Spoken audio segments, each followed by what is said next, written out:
Hello everyone, कैसे हैं आप सब। आई होप मेरे सभी फ्रेंड्स बहुत अच्छे होंगे। इस वीडियो को मैंने वहीं से स्टार्ट किया है जहाँ पे मैंने लास्ट वीडियो को एंड किया था। तो यहाँ पे शाम के 4 बज गए थे और 4 बजे से फिर मैं मेरे पूजा की तैयारी मैंने शुरू कर दी थी। तो 4 बजे यहाँ पे सबसे पहले मैं जो भी बर्तनें मुझे निकालना है पूजा पाठ के लिए और भगवान का भोग लगाने के लिए, मैंने अलग से बर्तन ले रखे हैं। तो वही सब मैं इस सेक्शन में रखती हूँ। तो वही सब मुझे निकाल के उसे वॉश करना था, क्योंकि 3-4 महीने से पूर्णिमा के दिन की मेरी पूजा नहीं हुई थी। तो बर्तनें सिर्फ पूर्णिमा के दिन ही यूज़ हो रहा था। और अभी जैसे कोई भी मेरा व्रत, महीने में कोई भी व्रत नहीं चल रहा है। मेजर व्रत मेरा नवरात्रि का ही होता है। तो नवरात्रि भी इस बार वाली मेरी रह गई थी, तो उसमें भी यूज़ नहीं हुआ। तो आज पूर्णिमा की पूजा के दिन ही अब इस बर्तनों को निकाल रही हूँ और इसे अच्छे से वॉश करूँगी। साथ ही जो भगवान को मतलब पूजा के टाइम पीतल के बर्तन में यूज़ करती हूँ उसे भी निकाल लूँगी। तो दोनों ही मुझे वॉश करना है। लेकिन सबसे पहले ये सब बर्तनों को वॉश करके और भगवान जी का प्रसाद बनाना शुरू करूँगी।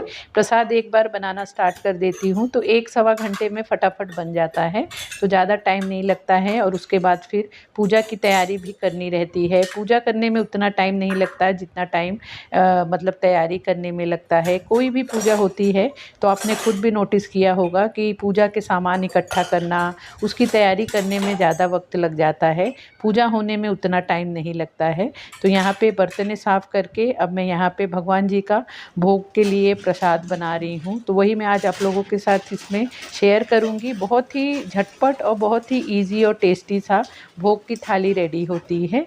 और हाँ, अगर आप लोगों ने लास्ट वाली वीडियो नहीं देखी हो तो उसे भी आप जाके चेक कर सकते हैं। तो यहाँ पे देखिए, ये सबसे पहले मैं फ्रोज़न मटर, यहाँ पे मैं मटर इस तरह से ठंडी के टाइम मैंने बहुत सारी मटर को ऐसे मतलब सेव कर लिया था, उसे स्टोर करके रख दिया है फ्रीज़र में। क्योंकि फिर साल भर मटर मिलते तो हैं लेकिन बहुत ही महंगे मिलते हैं। तो इस तरह से ही मैं सिंपली इसे जिप-लॉक बैग में मतलब फ्रीज़र में करके रख देती हूँ। और जब मुझे ज़रूरत होती है तो इसमें से फिर मैं ले लेती हूँ। तो यहाँ पे पहले इसमें से निकाल लूँगी जितना मुझे, मतलब मुझे बनाना है मटर पुलाव और मटर पनीर की सब्ज़ी। और यहाँ पे भगवान का जो भी मैं प्रसाद बनाती हूँ बिना लहसुन प्याज के बनाती हूँ। और मेरी कोशिश ये रहती है कि बर्तन भी मैं साफ़ सुथरे वाले ही यूज़ करूँ। तो पहले था कि जो बर्तन रेगुलर में हमारे किचन में यूज़ होता था उसी में बनाती थी, लेकिन मेरा दिल मानता नहीं था। तो मैंने 6-7 महीने पहले मैंने भगवान जी के लिए अलग से सब बर्तनें ख़रीद लिए हैं। और उसे सिर्फ आज के दिन, जिस दिन पूजा पाठ होती है उसी दिन यूज़ करके और उसे फिर अच्छे से साफ़ सुथरा करके फिर से रख देती हूँ। तो इससे मेरे मन का जो एक हिचकिचाहट रहती थी वो भी नहीं होता। नहीं तो ये लगता था बिना लहसुन प्याज के तो खाना बना रही हूँ, लेकिन उसी बर्तन में बना रही हूँ जिसमें कि लहसुन प्याज वाले खाना भी बनते हैं। तो यहाँ पे देखिए, फ्रोज़न मटर को मैंने पानी में भिगा दिया है कि वो थोड़ा सा नॉर्मल हो जाए। और यहाँ पे मैं सब्ज़ी के लिए पेस्ट रेडी कर रही हूँ। तो पेस्ट के लिए यहाँ पे मैंने 1 इंच अदरक का टुकड़ा डाला था, उसमें 3-4 हरी मिर्च डाली और 2 टमाटर डाले हैं बड़े साइज़ के। और साथ ही यहाँ पे भीगा हुआ, मतलब भिगाया था आधे घंटे पहले गर्म पानी में, काजू डाल दिया है और जीरा डाला है। जीरा मतलब मसाले भी मैं अलग से जो पैकेट्स में होते हैं वही यूज़ करती हूँ, जो रेगुलर डब्बों में रहते हैं वो यूज़ नहीं करती हूँ। तो उसे सबको डाल के और इसका एक बारीक सा पेस्ट बना लेंगे। और यहाँ पे फिर मैंने, जैसे 3 स्टोव वाला मेरा ये गैस है, 3 बर्नर वाला, तो इस पे एक-एक पे, तीनों पे 3 चीज़ रख देती हूँ तो फटाफट मेरा खाना बन जाता है। तो यहाँ सबसे पहले मैं सिंपल सा पुलाव बनाऊँगी, मटर का पुलाव बनाऊँगी। तो यहाँ पे मैंने तेल डाल के उसमें जो भी गरम मसाले होते हैं, लौंग, इलायची, काली मिर्च और तेज पत्ता, दालचीनी डाल दिया था। और अच्छे से तड़क जाने के बाद फिर यहाँ पे मैंने टमाटर और मटर, एक टमाटर को लंबे स्लाइस में काटा था और मटर डाल के इसे ढक दूँगी थोड़ा सा नमक डाल के, तो वो सॉफ्ट हो जाएंगे। और दूसरे तरफ फिर मैंने कढ़ाई में यहाँ पे सरसों का तेल डाल के उसमें भी सभी खड़े गरम मसाले डाले हैं, लौंग, इलायची, काली मिर्च, तेज पत्ता और दालचीनी। इसे भी अच्छे से मतलब मसालों को तड़कने देंगे। उसके बाद फिर मैं गरम तेल में ही फ्लेम को थोड़ा सा मतलब एकदम स्लो करके फिर यहाँ पे कश्मीरी लाल पाउडर 1 चम्मच डाल देती हूँ डायरेक्ट ऐसे तेल में। इस तरह से ग्रेवी वाली कोई भी सब्ज़ी बनाते हैं और उसमें इस तरह से तेल में ही जब हम ये कश्मीरी लाल पाउडर को डाल देते हैं तो आप देखना कि जो ग्रेवी बनता है बहुत ही अच्छे कलर में बनता है। तो इसे डाल दिया है, उसके बाद तुरंत ही जो हमने पेस्ट रेडी किया था उसे डाल दिया है। पेस्ट को अच्छे से तेल में मिक्स कर लेंगे और उसके बाद बाकी के भी मसाले ऐड कर देंगे। तो यहाँ पे मैं तीखा मिर्ची पाउडर डाल रही हूँ। ये सब मसाले जैसे मिर्ची पाउडर, हरी मिर्च, ये आप आपके टेस्ट के हिसाब से डाल सकते हैं। तो यहाँ पे मैं 1 चम्मच तीखा वाला मिर्ची पाउडर डाल रही हूँ, थोड़ा सा हल्दी डाल रही हूँ, हल्दी पाउडर, और 1 चम्मच धनिया पाउडर डाल रही हूँ और आधा चम्मच यहाँ पे गरम मसाला भी डाल रही हूँ। तो साथ में ही मैं सभी चीज़ों को डाल देती हूँ और अच्छे से मिक्स करके अब इसे ढक के कुक करेंगे। मसाले जब तक अच्छे से कुक नहीं होंगे तब तक इसे हमें कुक करना है लो फ्लेम पे। देखिए उस तरफ जब तक मैंने सब्ज़ी के लिए मसाले रेडी किए उसका छौंका मारा तो यहाँ पे पुलाव में जो हमने मटर और टमाटर डाला था वो अच्छे से सॉफ्ट हो गया है। नमक डाल के जब उसे हम कुक करते हैं तो बहुत जल्दी मटर और टमाटर गल जाते हैं। अब यहाँ पे सिर्फ मैं पुलाव में क्या डालती हूँ, सिर्फ 1 पैकेट ये जो मैगी मसाला आता है ये डालती हूँ और उसी के साथ आधा चम्मच के करीब ये गरम मसाला डालती हूँ। बस इतना ही डालती हूँ और बिलीव कीजिए ये वाला जो पुलाव होता है बहुत ही टेस्टी बनता है। यहाँ पे मैंने सिर्फ मटर और टमाटर ही डाला है। आप चाहे तो यहाँ पे जैसे बीन्स हुआ, गाजर हुआ, फ्लावर हुआ, ये सब भी डाल के आप सेम इसी तरीके से बना सकते हैं, लेकिन मैं यहाँ पे सिंपल मटर और टमाटर ही डाली हूँ। मसालों को 1 मिनट के लिए अच्छे से मतलब मिक्स कर लेंगे और उसके बाद यहाँ पे मैंने चावल भिगा के रखा था तो उसे इसमें डाल दूंगी। साथ ही कटा हुआ हरा धनिया डाल दे रही हूँ, अंदाज से पानी डाल रही हूँ और नमक भी डाल देंगे अंदाज से, क्योंकि ये भगवान को भोग लगाना है तो नमक टेस्ट करके तो खाना बनाते नहीं हैं, तो मैं अंदाज से ही बनाती हूँ और इस तरह से अंदाज से ही बनता है। लेकिन आपने खुद नोटिस किया होगा कि इस तरह से भोग का जो भगवान के भोग का खाना होता है वो बहुत ही टेस्टी और नमक वमक सब बहुत बराबर बन जाता है। तो यहाँ पे मैं धनिया भी इस तरह से पहले ही डाल देती हूँ कि धनिया का भी फ्लेवर पूरे पुलाव में अच्छी तरह से आ जाता है। ऊपर से मैं कभी भी नहीं डालती हूँ। तो इस तरह से अच्छे से सभी चीज़ों को मिक्स करके अब इसे ढक के कुक होने दूँगी और तब तक यहाँ पे हमारे मसाले भी 2 मिनट हो गया है कुक होते हुए। तो अब इसमें मैं जो मटर है उसे डाल दूँगी कि मटर भी साथ में मसाले के साथ अच्छे से कुक हो जाएगा और गल जाएगा। एक एक चीज़ जैसे जैसे मतलब मसाले वसाले रेडी हो जा रहे हैं तो उसे मैं अलग वाले चूल्हे पे शिफ्ट कर दे रही हूँ। पुलाव जैसे ऑलमोस्ट सब चीज़ उसमें डल गई है, सिर्फ उसे कुक होना है, तो उसे मैं छोटे वाले चूल्हे पे रख दे रही हूँ और इस वाले चूल्हे पे अब जो सूजी का प्रसाद बनता है उसे बना लूँगी। तो सूजी का जो हलवे का प्रसाद होता है वो मैं किस तरह से बनाती हूँ वो भी मैं आप लोगों के साथ शेयर कर रही हूँ। तो मैं यहाँ पे कढ़ाई में मैंने घी डाल दिया है और घी गर्म होने के बाद उसमें मैं डायरेक्ट पहले जो भी ड्राई फ्रूट्स मुझे डालना होता है उसे डाल देती हूँ, उसे घी में अच्छे से भून लेती हूँ। इस तरह से घी में जब ड्राई फ्रूट्स भुने रहते हैं तो जो भी हमारा हलवा बनता है बहुत टेस्टी बनता है और उस मतलब ड्राई फ्रूट्स में एक क्रंचीनेस आता है। तो इसे भून के फिर इसमें मैं सूजी डाल देती हूँ। सूजी भी यहाँ पे मैं सवा का जो हिसाब होता है, सवा पाव, सवा किलो ऐसे ही प्रसाद का बनाया जाता है। तो मैं उसी हिसाब से यहाँ कटोरी से सवा का हिसाब लेके और यहाँ पे सूजी डाल रही हूँ और सूजी को अब धीमी आंच पे अच्छे से भून लूँगी। इस तरफ देखिए हमारा मटर भी अच्छे से गल गया है और मसाला भी देखिए तेल छोड़ दिया है। तो इस स्टेज पे अब इसमें मैं डालती हूँ जो ये डीमार्ट में मिलता है पनीर मक्खन वाला मिक्स का पैकेट, ये मैं इसमें एक पूरा पैकेट डाल देती हूँ। बहुत ही टेस्टी इससे सब्ज़ी बनती है। एक बार आप इसे मतलब इसे डाल के आप ज़रूर बना के ट्राई करना, बहुत ही टेस्टी बनता है। तो इसे भी डाल के मसालों के साथ 1-2 मिनट ही भूनेंगे, क्योंकि इतना ज़्यादा इस मसाले को भुनने की ज़रूरत नहीं पड़ती है। एक तरफ मेरा पुलाव भी बन रहा है, एक तरफ जो हलवा बनाने के लिए सूजी भी भून रही हूँ और इस तरफ देखिए मसाला भी सब्ज़ी का रेडी हो गया है। तो मसाले को 2 मिनट तक भून लेने के बाद अब इसमें मैं डाल रही हूँ गर्म पानी। इस तरह से जब ग्रेवी बनाते हैं, ग्रेवी वाली कोई भी सब्ज़ी बनाते हैं तो गर्म पानी उसमें डालने पे ग्रेवी का कलर बहुत अच्छा आता है, इसलिए मैं गर्म पानी ही डालना पसंद करती हूँ। इस तरह से जितना आपको ग्रेवी गाढ़ी पतली चाहिए उस हिसाब से आप पानी डाल लें। और उसके बाद फिर यहाँ पे पनीर इस तरह से मैंने क्यूब में कट किए हैं, इसे डाल दे रही हूँ। पनीर डायरेक्ट ही डाल रही हूँ, इसे मैंने फ्राई व्राई नहीं किया है। ऐसे भी डालने पे बहुत ही टेस्टी सी सब्ज़ी बनती है। और उसे डाल के फिर हम इसे कुक होने देंगे, 2-3 मिनट ही कुक करेंगे।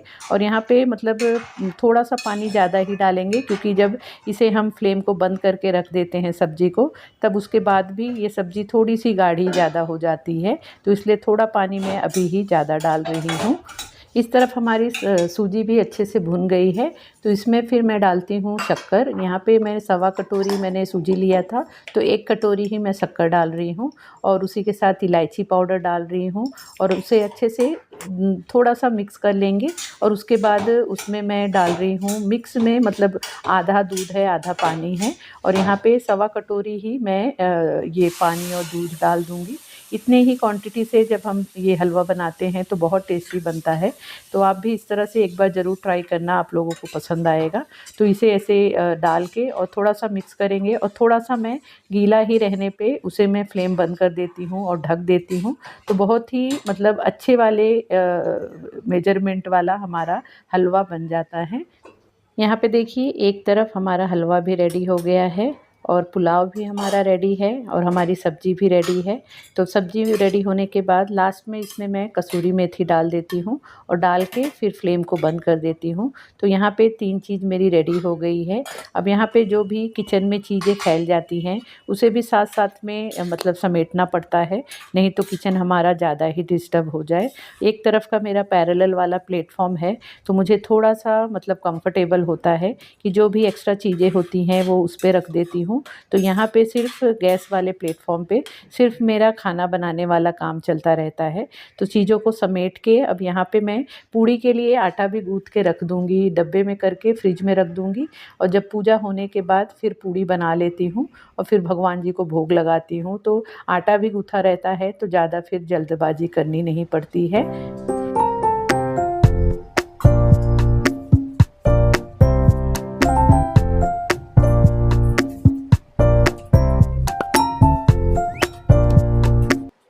4 बजे मैं खाना बनाना स्टार्ट की थी, भगवान जी का प्रसाद बनाना स्टार्ट कर दी थी। तो 4:15 बजे तक आराम से मेरी 3 चीज़ें बन गई थी और आटा भी गूँथ के रख दिया। किचन को भी अच्छे से समेट लिया है और यहाँ पे जो भी भगवान जी के पीतल के बर्तने हैं पूजा में लगने वाला है, उसे भी मैं साफ़ कर ली हूँ। वैसे बर्तने सब साफ़ करके ही रखती हूँ, लेकिन फिर भी पूजा के टाइम मुझे मेरा दिल ही नहीं मानता, उसे भी थोड़ा-सा और अच्छे से साफ़ कर लेती हूँ। किचन का पूरा काम निपटा लेने के बाद फिर यहाँ पे मैंने चौखट पे छोटी सी रंगोली भी बना ली। सुबह मैंने हल्दी का लेपन कर लिया था चौखट पे, तो वो सूख गया था, तो मैंने सोचा अब रंगोली बना लेती हूँ, तो शाम को फिर पूजा कर लूँगी चौखट की। तो यहाँ पे अब मैं तैयार हो गई हूँ, मैंने यहाँ पे अब साड़ी पहन लिया है। मुझे अच्छा लगता है कि कोई भी पूजा पाठ रहती है मेरे घर में, तो मुझे ना साड़ी पहनना ज़्यादा पसंद है, या किसी और के भी घर में पूजा पाठ होती है तो मैं साड़ी ही पहन के जाना पसंद करती हूँ। तो सुबह से मैंने ड्रेस ही पहन के रखा था, क्योंकि साड़ी रेगुलर में हम पहनते नहीं हैं। तो जैसे कि आदत छूटी रहती है तो काम वाम करने में उतना कंफर्टेबल होता नहीं है। तो मैं कोशिश करती हूँ जब काम धाम मेरा ऑलमोस्ट निपट जाता है उसके बाद फिर मैं साड़ी पहन लेती हूँ। तो यहाँ पे अब जो भी चीज़ें हैं एक साथ सब पूजा के सामान को यहाँ पे रख लूँगी और फिर बैठ के पूरे पूजा की तैयारी करूँगी, क्योंकि बार बार उठ के बैठ के जाना आना होता नहीं है। और अभी जैसे बेटा और हस्बैंड दोनों जन ही आए थे, 2-2:30 बजे वो आए थे, तो खाना वाना खा के वो तो सो गए हैं। तो उन्हें भी उठा के किसी से कोई चीज़ मांगना भी पॉसिबल नहीं है, तो हर एक चीज़ खुद ही अकेले ही करना रहता है। तो इस तरह से जब हम मल्टीटास्किंग करते हैं, अकेले घर में हर चीज़ को हमें संभालना रहता है, तो इस तरह से ही करने के बाद हमारे काम हो पाते हैं। तो यहाँ पे देखिए ये वाली साड़ी मैंने अभी लास्ट टू लास्ट वीडियो में दिखाया था कि मैंने ब्लाउज़ सिला है, तो वही वाला ब्लाउज़ सिला है। तो बहुत दिन से ये साड़ी मैंने ले रखी थी, लेकिन लेकिन अब मेरा मूड बना तो मैंने इसका ब्लाउज़ सिला। तो बताइएगा कैसी मेरी साड़ी लग रही है। ब्लाउज़ मैंने इस बार थोड़ा सा नेक इसका अलग किया है। मोस्टली मैं नेक राउंड वाला ही पहनना पसंद करती हूँ, लेकिन इस बार मैंने ये वी शेप में बनाया है। तो आप लोग ज़रूर कमेंट करके बताना कि मेरी साड़ी और मेरा ब्लाउज़ कैसा लग रहा है। पूजा की तैयारी कर लेने के बाद मैं पहले अपने चौखट की पूजा करती हूँ। पूजा की तैयारी कर लेती हूँ, लेकिन पूजा शुरू करने से पहले मैं मतलब चौखट पे दिया जलाती हूँ और यहाँ पे चौखट की पूजा करती हूँ। अपने वास्तु की भी पूजा करना उतना ही ज़रूरी होता है। तो चौखट पे हमारा वास्तु का मेन एंट्रेंस होता है, तो मैं यहाँ पे ज़रूर पूजा पहले करती हूँ। और पूर्णिमा का जो व्रत और उपवास और पूजा होता है, ये लक्ष्मी नारायण जी के लिए होता है। तो लक्ष्मी जी जैसे हमारे मेन एंट्रेंस से ही हमारे घर में प्रवेश करती हैं, तो कहा जाता है कि हमारा मेन एंट्रेंस पहले अच्छे से उनके स्वागत के लिए हमें सजाना धजाना और पूजा करना चाहिए। तो मैं उसी तरह से पहले मेन एंट्रेंस पे पूजा कर लेती हूँ। उसके बाद फिर मेरे सत्यनारायण भगवान की पूजा शुरू होती है। इतना सब करने में मतलब 6:45-7 तो बज जाता है। और शाम के टाइम ही जैसे मैं पूजा करती हूँ, तो उसी तरह से मेरा पूजा का टाइम सही वही हो जाता है। तो यहाँ पे पूजा बहुत सारे मैंने वीडियोज़ आप लोगों के साथ शेयर किया है कि पूर्णिमा की पूजा किस तरह से करनी चाहिए और मैं किस तरह से करती हूँ, वो मैंने आप लोगों के साथ शेयर किया है। अगर आपको देखना हो तो आप उस वीडियो को जाके देख सकते हैं। इस वीडियो में मैं डिटेल में नहीं बताऊंगी, नहीं तो वीडियो काफ़ी लंबी हो जाती है। तो यहाँ पे शुरुआत में जैसे कि भगवान जी को सभी को आवाहन करना रहता है, सभी भगवान को मैं अभिषेक करती हूँ। उसके बाद जो भी कथा पढ़नी होती है वो सब पढ़ती हूँ। तो ये सब चीज़ें करने में पौना घंटा 1 घंटा लग जाता है। तो इस तरह से मेरी पूजा होती है और पूजा बहुत अच्छे से संपन्न होती है। पूर्णिमा की पूजा कर लेने के बाद मेरे मन में एक अलग ही सेटिस्फेक्शन और एक जो बोलते हैं ना कि मन को शांति मिलती है, वो मिलता है। तो मैं कोशिश करती हूँ कि मैं ये वाली पूजा तो ज़रूर कर लिया करूँ। इसको करने से मेरे घर में और मेरे अंदर मुझे बहुत ज़्यादा ही पॉजिटिविटी फील होती है।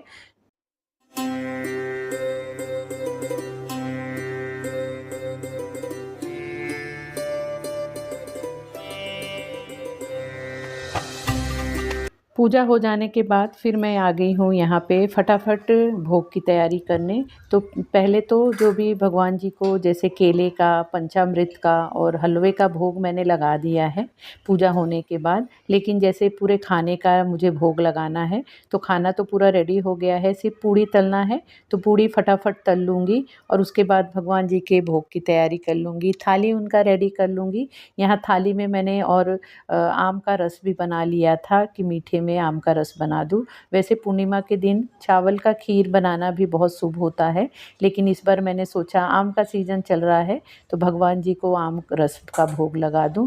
तो वही मैं यहाँ पे आम रस बना लिया था और फटाफट अब भोग की थाली रेडी करूँगी। तो भोग की थाली मैं 2 रेडी करती हूँ, एक मंदिर के लिए और एक मतलब लक्ष्मी नारायण जी के लिए। और नारायण जी को जैसे तुलसी के पत्ते को डाल के ही भोग चढ़ाया जाता है, तो एक थाली में तुलसी सभी में डाल दूंगी और एक सिंपल में ही उसमें कुछ भी ना डाल के भगवान मंदिर के लिए मैं भोग की थाली रेडी कर दूंगी। इस तरह से भगवान जी को भोग लगाऊंगी। ये सब करने में 9 तो बज ही जाता है और 9 बजे तक जैसे मैंने लास्ट वीडियो में आप लोगों के साथ बताया था कि दिन भर में सिर्फ मैंने 1 गिलास गर्म दूध पिया था और बार बार जब मतलब बस प्यास ही लगती है, दौड़म भागी में इतना हम काम करते हैं कि मुझे तो प्यास ही लगती है, मैं पानी ही खूब पीती हूँ। और उसके बाद अब रात को बैठ के हम सभी प्रसाद ग्रहण करेंगे। भगवान जी को भोग लगाने के बाद थोड़ा देर मैं रेस्ट करूँगी और उसके बाद फिर जो भी बर्तने हैं, ये सब प्लेटफॉर्म है, ये सब भी साफ़ सुथरा करना पड़ेगा। सो फ्रेंड, इस तरह से मेरे पूर्णिमा के दिन की मैं पूजा पाठ और पूरा दिन का मेरा जो भी होता है मैं आप लोगों के साथ शेयर की। आई होप आपको वीडियो अच्छी लगी होगी। आपको वीडियो कैसी लगी प्लीज़ कमेंट करके ज़रूर बताना। वीडियो अच्छी लगी हो तो वीडियो को लाइक शेयर भी करना और अगर आपको मेरी वीडियो अच्छी लगती हो तो प्लीज़ चैनल को भी ज़रूर सब्सक्राइब कर लेना। तो मिलते हैं फिर नए वीडियो में। Bye bye.